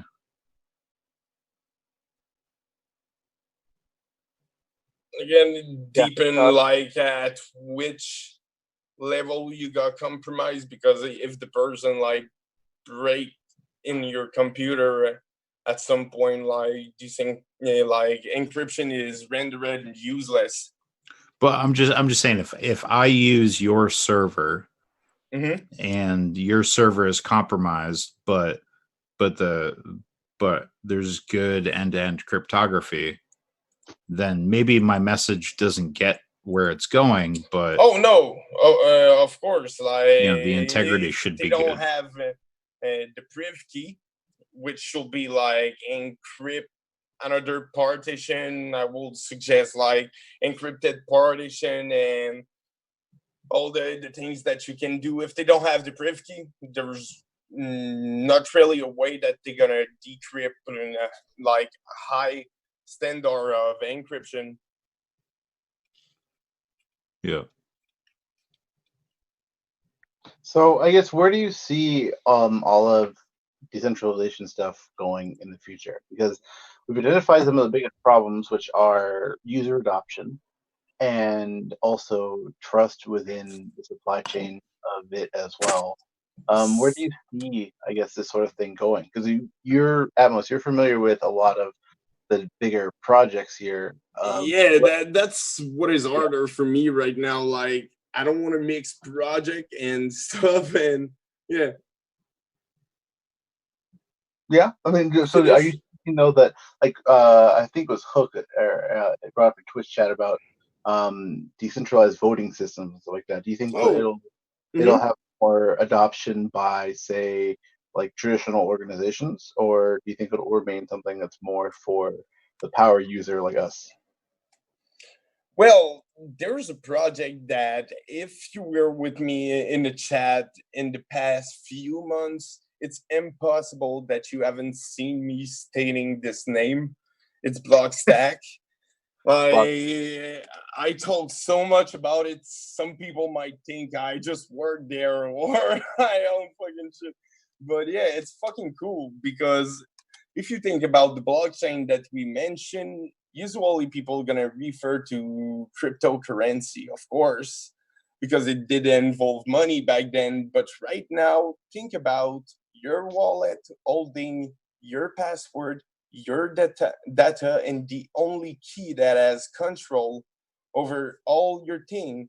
Like we always talk, data breach. Oh, what happened if X person get the data? This won't happen anymore because you own it into your wallet.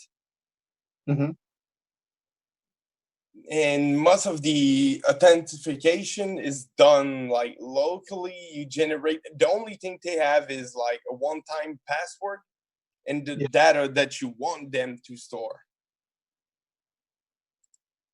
There's already apps, like you said, for voting. Voting, but it's not government based. There's health record. Based on that, we did talk a lot about hospital problems that are getting ransomware. Mm-hmm. There's pretty much apps for everything right now, I should say, but some of them are very basic.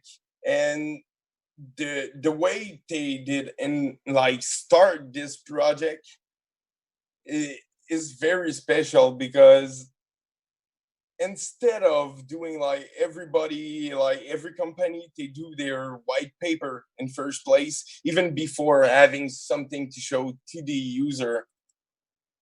They did their white paper when they had something working. Yeah.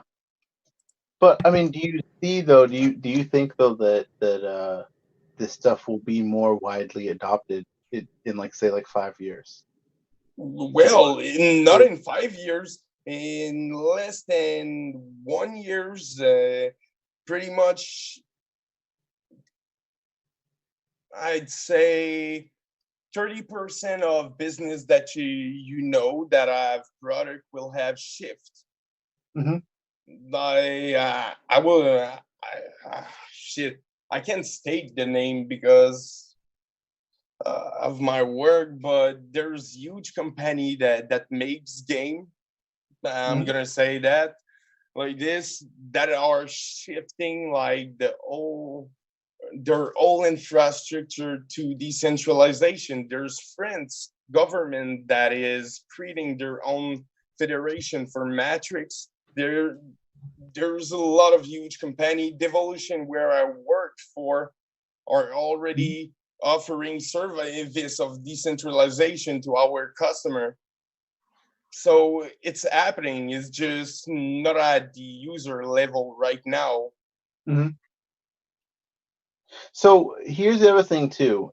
Do you think that this concept of decentralization, as we are discussing it now, with like more peer-to-peer stuff, with like end-to-end encryption, open source, do you think that stuff will be more misapplied in the same way that, say, blockchain can be? Oh, of course. Yeah, and so how would you, I guess, respond to the types of vendors that would like to do something like that, where there is, tons of different solutions or tons of different chat programs? I mean, people could start a company that is based off of a Matrix server, and do something off of that. I mean, there's tons of different use cases for it, but is that something that you fear happening in the future with this sort of thing? Well, just like Matt Blockstack that I was talking, it could be used to enforce massive surveillance at some extent. Mm-hmm. Because the fact that you own your data could play, but again, just think outside of the box, make multiple profile. But the fact some stuff are more tied to you, that you have a kind of identity, if you want, with that, and could be played against you. Matrix the Federation model, if Matrix Federation would start to spy on all the requests that it served back to the user, it could be terrible. But yeah, like everything, I don't think the current model of internet software level is better. Yeah. Because we still see like everyday people deploying WordPress. Yeah. That is absolutely. It's just people one are of the worst CMS, and everyone know it's shit. Even the people like I've seen hacker people from DG that deploy like WordPress, and those people are supposed to be aware of problem relate to it. But yeah, I don't know. People have grown. I don't give a fuck about what happened with my data or what I run. Mm-hmm. No, I mean, like, it's definitely it's hard. It'll be harder to get people. I mean, well, people have said in here that in our chats, and I agree that as more surveillance stuff starts happening, people are going to want to migrate over to decentralized platform. I mean, that's half the reason why. Not really. You look at Discord. It's the worst thing you can have. No, people will listen the excuse of the person. Basically, what they do, they do coerce a reaction for the user. They're gonna use fear of something. They're gonna use the most stupid reason to convince the user they need that. Like Discord as example, they did promote a false DDoS protection. That's stupid because people believe that, but that's just the way that Electron app work. They use a HTTP proxy, and when you use voice IP, to use a turn server to relay. It doesn't base on IP, it based on token. That's common with all Node.js application. Mm-hmm. But the thing is, though, the point I was trying to make, though, was that we moved to our own self-hosted infrastructure on Matrix because we did not trust Discord, right? Mm-hmm. Too many people, literally every single time a new Discord vulnerability would happen out, I would find out because somebody would use it in our server immediately. Like, we got like client-side, shell downloads and shit like that, URI exploits, and everyone's calculator was popping on their Windows boxes, and their clients were crashing from that stupid cool.gif.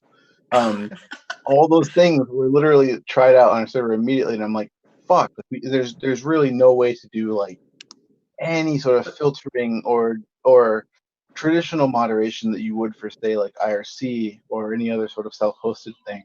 And that's why we personally migrated. But I think that that's probably going to be one of the bigger use cases for this as platforms start, deplatforming people, making it harder for people to do their own moderation and configuration of stuff. And that's where I honestly see, that's where the value of decentralization is for me, is that when platforms cannot be trusted to do their jobs, that's where these sort of projects make the most sense. Out of all of those times, though, that we saw people dropping like straight up, like literally droppers that used Adobe DLLs in Discord that were popping calc on people's machines. Out of all those times, how many were actually disclosed by like zero, none. Say that again. How many of those were actually disclosed to the public by Discord that like they were getting like wrecked frequently? Oh no, none of them. I mean, None of them. There are quite a few 0 vulnerabilities in Discord that we are aware of that you can use on people right now. Yeah.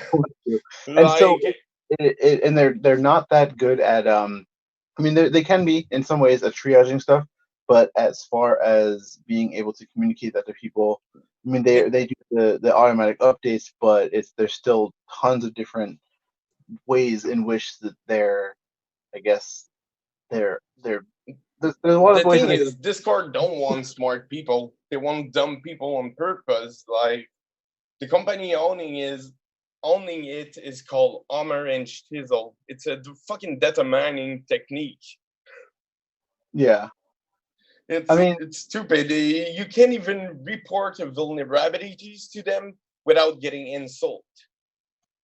Yeah, I mean, there's definitely, we experienced that recently with a vulnerability that was reported to Discord through and also time to plug, if anybody does have a vulnerability that they are not comfortable disclosing to anybody with their real name, or they can't get a hold of it, have disclosure@thugcrowd.com is an email that we have to triage stuff. We've triaged quite a few vulnerabilities for people with anonymously to help them out. So it's kind of like, it's not a bug bounty per se, because you're probably not going to get any money from it. But if you do want to say something to somebody and have them listen, let us know and we can help you out.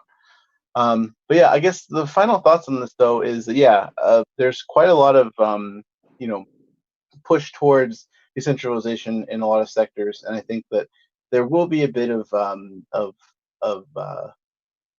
like upsurge in people using it because there are so many cool applications for it.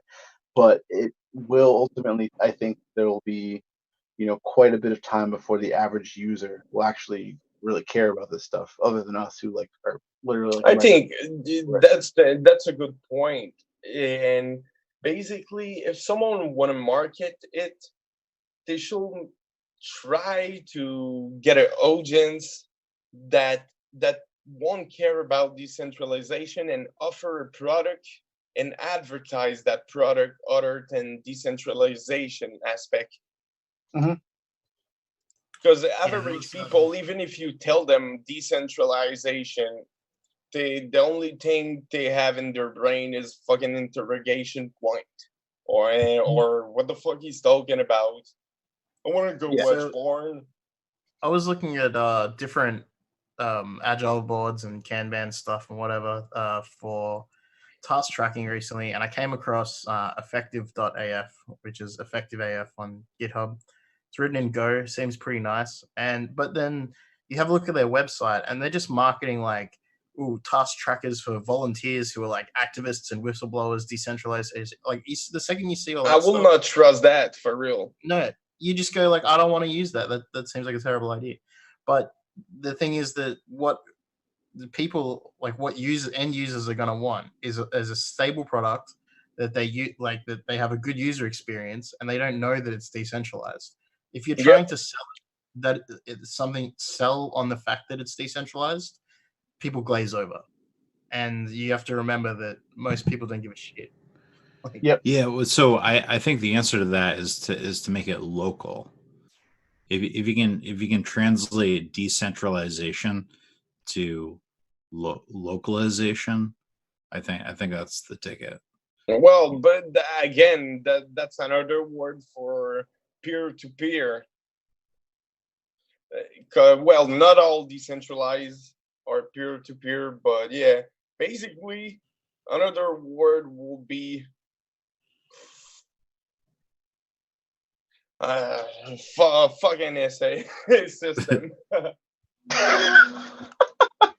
I didn't have a single idea of what I wanted to say.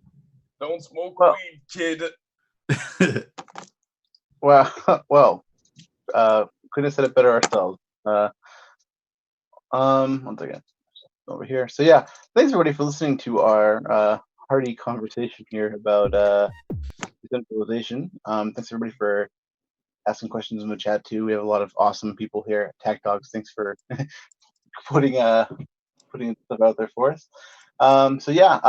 We are still trying to figure out our guest for next week. Hopefully, it's who we think it will be. But after that, the week after that, we're talking to Hexadecimate about FOIA requests and crowdfunding FOIA requests to get a lot of really cool information from the government. So I'm excited for that one there.